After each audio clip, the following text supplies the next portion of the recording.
यो लाओत्सेचा ताओबोध योगदास श्री जयगणेश जोशी यांचे प्रवचन. World peace.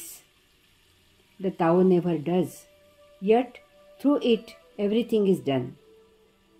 If princes and dukes can keep the Tao, the world will of its own accord be reformed.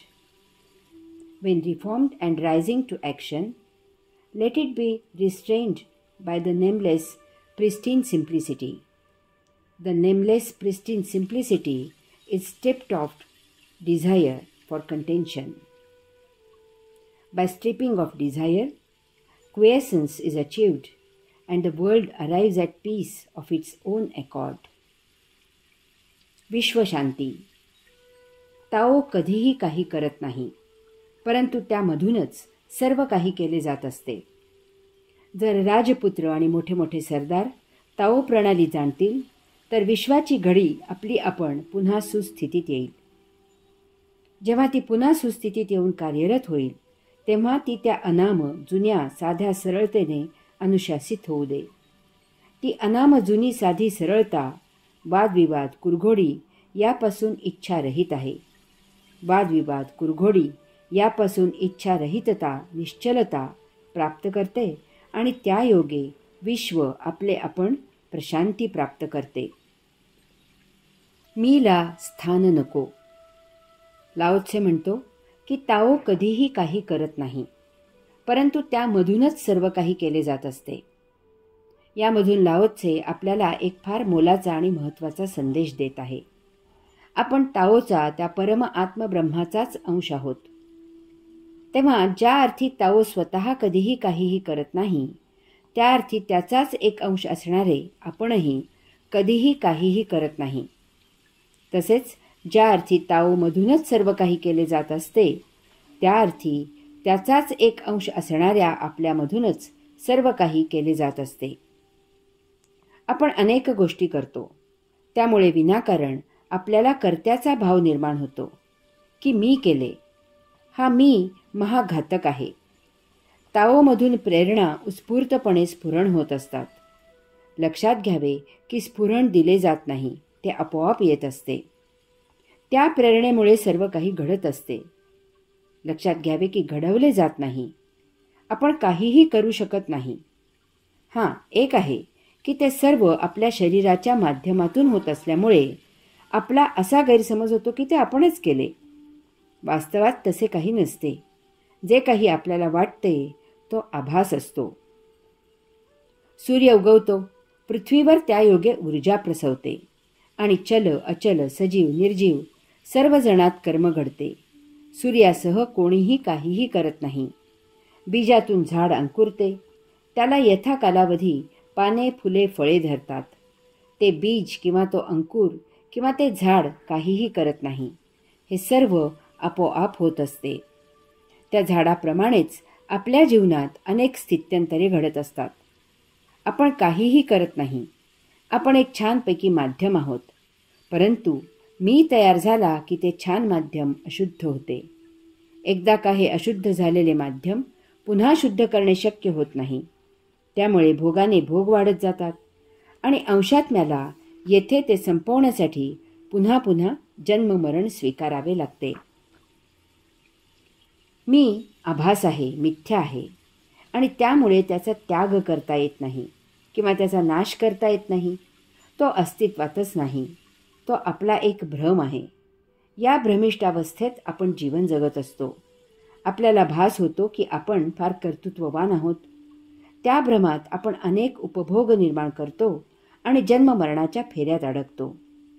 समजा एखाद्याला भ्रम झाला की तो हेलिकॉप्टरमध्ये बसला आहे आणि त्या भरात त्याने जर कड्यावरून उड्डाण केले तर त्याचे भोग त्याच्या देहाला खरेच भोगावे लागतात. तसेच हे आहे. आपण कर्त्याच्या भ्रमात प्रमाद करतो आणि त्याचे भोग देहाला भोगावे लागतात. तो जन्म मरणाचे फेरे घेत राहतो. यावर एकमेव उपाय असा आहे की मुळातच हे ज्ञानाने समजून घ्यावे, म्हणजे मी तयार होणार नाही. कर्त्याचे सारे श्रेय ताओवर सोपवून आपण साक्षी राहावे आणि विश्वलीला अनुभवावी. कर्ता नाही, कर्मही नाही. लाओत्से म्हणतो की ताओ कधीही काही करत नाही, परंतु त्यामधूनच सर्व काही केले जात असते. लाओ त्से अध्यात्म नेहमीच साक्षीत्वाला महत्त्व देत असते. कारण माणसात मी तयार झाला की त्यामधून अहंकार होतो. त्यामुळे तो स्वतःवर सारे कृत्य ओढवून घेतो आणि कृत्याचा तो कर्ता बनतो. या कार्याच्या भावनेमुळे त्या कृत्यामधून निर्माण होणारे भोग त्याच्या मागे लागतात. एका जन्मात हे भोग उपभोगून संपत नाहीत आणि प्रत्येक जन्मी उपभोगांचे गाठोडे वाढत जाते. ते एक दृष्ट चक्र सुरूच असते.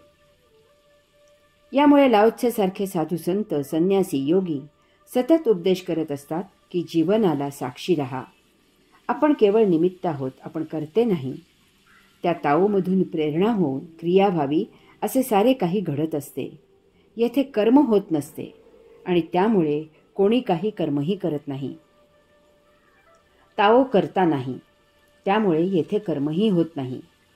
ताओचाच अंश म्हणजे आपण करता नाही आणि म्हणून त्याच्याकडून काहीही कर्म होत नाही. कारण कर्त्याशिवाय कर्म होऊ शकत नाही. कर्म व्हायला येथे कोणीतरी ते करायला असावा लागतो. त्यासाठी कर्ता असावा लागतो. हा सारा त्या अस्तित्वाचा पसारा आहे. प्रसव आहे, खेळ आहे, मौज आहे, लीला आहे. येथे कोणी काही करत नाही, त्यामुळे ते जे होते ते न होण्याचीही सोय नाही. हे फार महत्त्वाचे लक्षात घ्यावे. येथे कोणी बसलेला नाही की तो सूर्याच्या उष्णतेने पाण्याची वाफ करतो, ती वर पाठवतो आणि त्यामुळे पाऊस पडतो. काही ठराविक काळाने तो हे काम थांबवतो आणि मग थंडी सुरू होते आणि मग उन्हाळा सुरू होतो. नाही, हे किंवा असेच सारे काही करणारा येथे कोणीही नाही. त्यामुळे ते थांबवणाराही येथे कोणी नाही. त्यामुळे आपल्याला एक वेगळा विश्वनियम समजावून घ्यायचा आहे की येथे जे काही होते त्याचा आपण फक्त स्वीकार करू शकतो. कारण त्याचा स्वीकार करायला आपण विवश आहोत, अगतिक आहोत. त्याला विरोध करणे किंवा त्याला थांबवणे किंवा त्याची दिशा बदलणे हे सर्वस्वी आपल्या आवाक्याच्या बाहेर आहे. त्यासाठी आपण दुबळे आहोत. जर आपण विरोध केला तर आपण त्या व्यवस्थेपासून दूर फेकले जाऊ आणि आपण जन्ममरणाच्या फेऱ्यात अडकून जाऊ. त्यामुळे आपल्या आयुष्यात फक्त दुःख, कष्ट, पीडा, त्रास असेल. आपल्याला जर प्राप्त जीवन सदा आनंदात व्यतीत करायचे असेल तर त्यासाठी आपल्या हातात इतकेच आहे की जे होत आहे त्याचा साक्षी राहून कैवल्यानंद घ्यायचा आणि आपले हे चिमुकले आयुष्य मोठ्या समाधानात, तृप्तीत जगायचे. जे होत आहे त्याचे सौख्यही नाही आणि दुःखही नाही. जे आहे तो आनंद आहे. जीवन जगण्याचा हाच एकमेव सिद्धांत आहे. ही एक ताओमधून होत असलेली विश्वव्यवस्था आहे. त्यामधून विपरीत अर्थ काढायचा नाही.